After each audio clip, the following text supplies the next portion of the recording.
Good afternoon, everyone. I'm really delighted to welcome Secretary Pompeo back to London. We've been discussing the full range of issues today.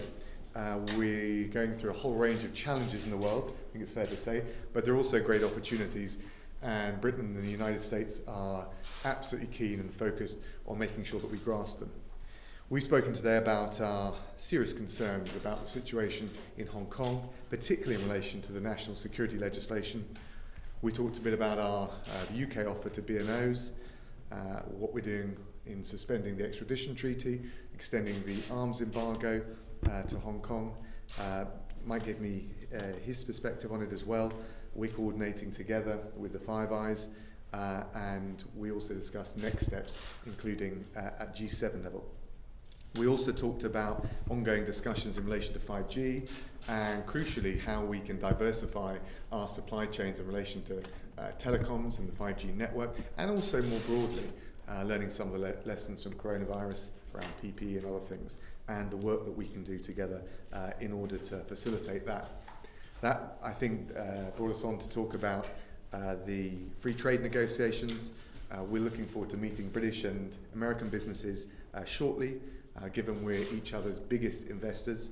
Our annual trade relationship's worth over $300 billion. We think we can do even better than that. There are, every morning, just under 1.5 million Americans who go to work for British companies, around the same Brits going to work for American companies, and I think that illustrates the kind of win-win free trade deal that we're committed and determined to achieve between our two countries. Good for jobs, good for consumers as well. The UK is really clear that we need to work with our American friends and also with other partners together in the international system to protect our freedoms and interests and stand up, as we've shown, I think, on Hong Kong, stand up for our values. We're more influential, we have more impact when we work together. We also discussed Iran, Russia, the Middle East peace process, the broader challenges of COVID-19, and the need to strengthen, reinforce, and keep the team together in relation to NATO. We discussed bilateral issues, and I think across the full range of international challenges, of which there are many, we recognised that we always a lot stronger and more effective when we work together, and that's what we're going to continue to do in the weeks and months ahead. Mike, over to you. Thank you.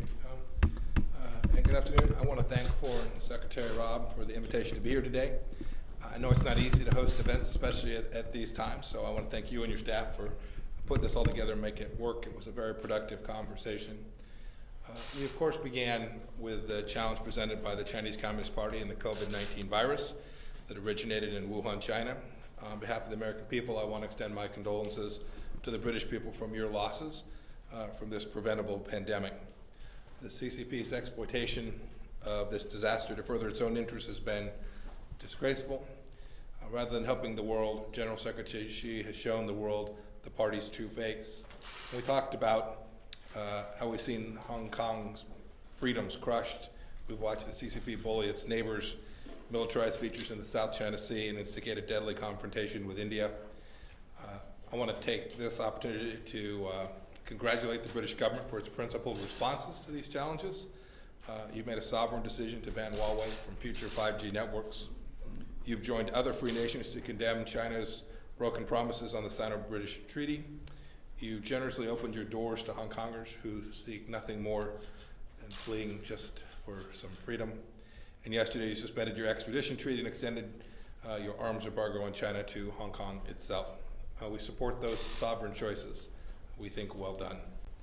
I'll meet later today with Hong Kong democracy advocate Nathan Law and Sir Chris Patten, the last governor of Hong Kong. I'm sure those will be eye-opening and important discussions too. Dominc mentioned the free trade discussions. We've completed 2 rounds, more work to do.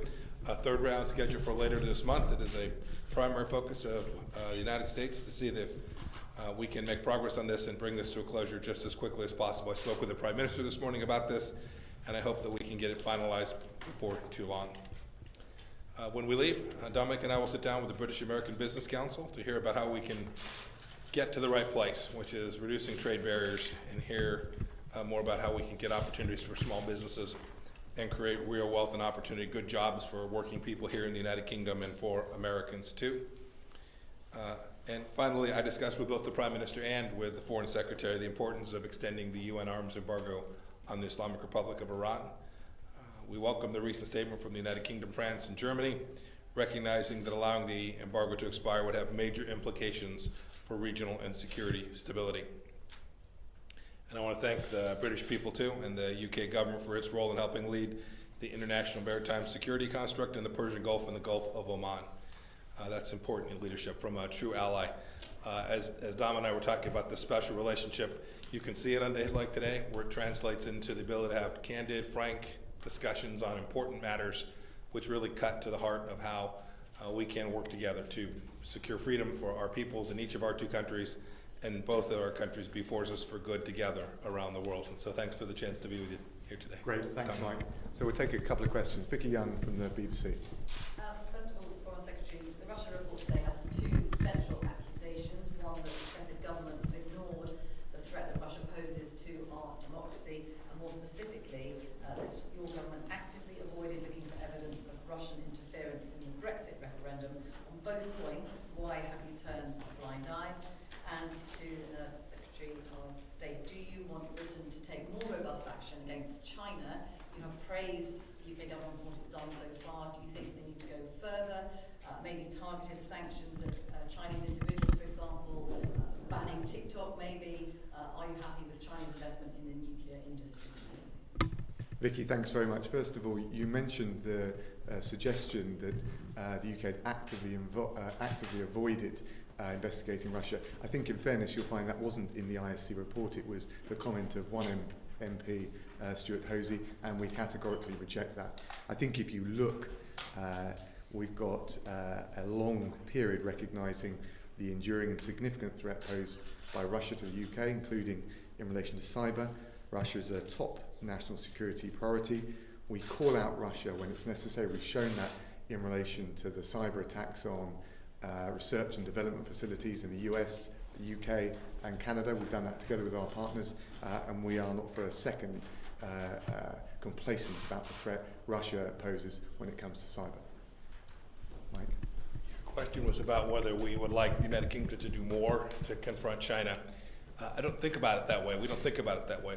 We think that the entire world needs to work together to ensure that every country, including China, behaves in the international system in ways that are appropriate and consistent with the international order.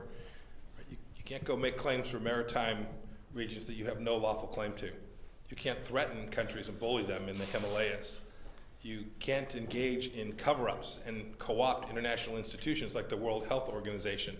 We want to see every nation who understands freedom and democracy and values that and knows that it's important to their own people, their own sovereign country, to be successful, to understand this threat that the Chinese Communist Party is posing to them, and to work both themselves and collectively to restore what is rightfully ours. We look at President Trump on trade. All he simply asked for was a fair and reciprocal trading relationship with China. We no longer wanted them to steal intellectual property, denying citizens of the United States who'd worked hard to create something, to invent something, to get a patent or a trademark. And then the Chinese Communist Party directed its state-owned enterprises to steal that property from Americans. We want every nation to work against that kind of activity. It's those actions. It's not about language, it's not about words, it's about we want every nation to work together to push back against the Chinese Communist Party's efforts in every dimension that I described to you today. That it certainly includes the United Kingdom, includes every country. We hope we can build out a coalition that understands this threat and will work collectively to convince the Chinese Communist Party it's not in their best interest to engage in this kind of behavior. John Hudson from the Washington Post. Where's John? Thanks very much. Mr. Secretary Pompeo, what is the ultimate goal of U.S. actions against Huawei? Does the U.S. want to crush the company, or does it want to make certain reforms in order to continue to do business with it? And Secretary Raab, how do you respond to critics who say the UK is being strong-armed into its China position by U.S. officials, including Secretary Pompeo, who met this morning with MPs who are China hawks? I can go first. I'm relaxed. I'll take your question too. Look, when I go to Washington, I meet with folks on the Hill and all parties, it's all sides, quite right. Look, the reality is, as a result of US sanctions, we've of course got to look with a clear-sighted perspective at what that means, and we've taken a decision based on that. But I don't think there's any question of strong-arming. Mike and I always have constructive discussions, and actually, vast majority of the times our views overlap, and we work together very well, as we have with our Five Eyes partners on Hong Kong, and I think you can see that in the various measures we've taken. Yeah, I mean, look, the Prime Minister's decision was reflective of what he believed was in the best interest of the people of the United Kingdom. I have absolutely no doubt about that. We've had a number of conversations about a broad range of issues, not all of which we agree on, not all of which we've come to the same conclusion about. I think the United Kingdom made a good decision, but I think that decision was made not because the United States said it was a good decision, but because leadership here in the United Kingdom concluded the right thing to do was to make that decision for the people of the United Kingdom. As respect to Huawei, we don't have an end state that we seek from Huawei. We have an end state for the people of the United States, which is to make sure that the data sets, the private data that belongs to Americans, doesn't end up in the hands of the Chinese Communist Party. So our efforts aren't aimed at any one particular company or one particular business. They are aimed at protecting American national security, and we will continue to take actions against every entity that engages in trade behaviors that are inconsistent with American national security or uses telecommunications infrastructure in ways that pose threats to the United States of America, whether that's to our military information and our high-end national security information, or the average citizen's private information that ought not be in the hands of the Chinese national security apparatus. No American should engage in ordinary activity on their cell phone or on their laptop computer or talking on their phone. No American should have the risk that that data set is going to be in the hands of the Chinese Communist Party. We're determined to make sure that doesn't happen. So the actions you have seen us take against multiple companies, including Huawei, are reflective of that security mission that we have. Is Huawei savable? Is it salvageable? We're going to protect American national security. Great, thanks very much, folks. Thanks, everyone.